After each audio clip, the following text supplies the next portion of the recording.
The U.S. Navy, the Air Force, and the Army National Guard are all under the dark cloud of corruption investigations. The incident stretched from the plains of Montana, where nuclear ICBMs sit in silos ready for launching, to National Guard facilities all over the United States and to the ports of East Asia, where U.S. Navy ships make calls. The situation led U.S. Defense Secretary Chuck Hagel Friday to announce the appointment of a senior general to focus on ethics. Ethics and character are the foundation of an institution and a society. They must be constantly emphasized at every level of command, in training, curriculum, and all phases of DoD in both the officer and the enlisted corps, top to bottom.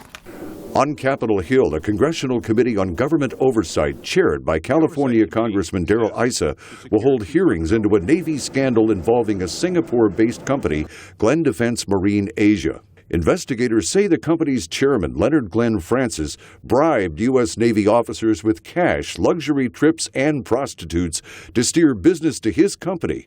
Francis was arrested and awaits trial. One of the Navy officers arrested in the probe is Michael Misowitz, a child refugee from Cambodia and ex-commander of a guided missile destroyer.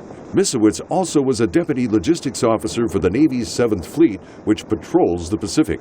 Prosecutors say Misowitz accepted bribes from Francis to divert U.S. vessels to ports where Francis' company could service and overcharge the Navy. Misowitz has pled not guilty and awaits trial. Another Navy corruption scandal involves the famed SEAL Team 6. The scheme involves silencers manufactured for SEAL weapons. The equipment cost $8,000 to make, but was billed to the military for $1.6 million. The incident triggered Navy Secretary Ray Mabus to ask for the resignation of Acting Undersecretary Robert Martinage. Meanwhile, the Air Force is investigating whether at least 92 officers cheated on tests that ensure top proficiency among those who control and launch America's nuclear ICBMs. And the Navy is looking into a similar cheating scandal. Enlistments at the U.S. Army National Guard are under a cloud. The U.S. Senate recently held hearings into allegations that recruiters and others scammed up to $66 million in a scheme involving enlistment bonuses.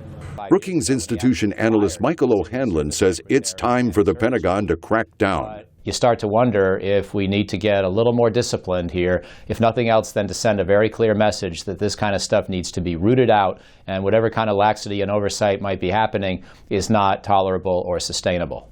O'Hanlon says the scandals erode the nation's safety and security, and over time can damage the very fabric and reputation of the armed forces. Jeffrey Young, VOA News.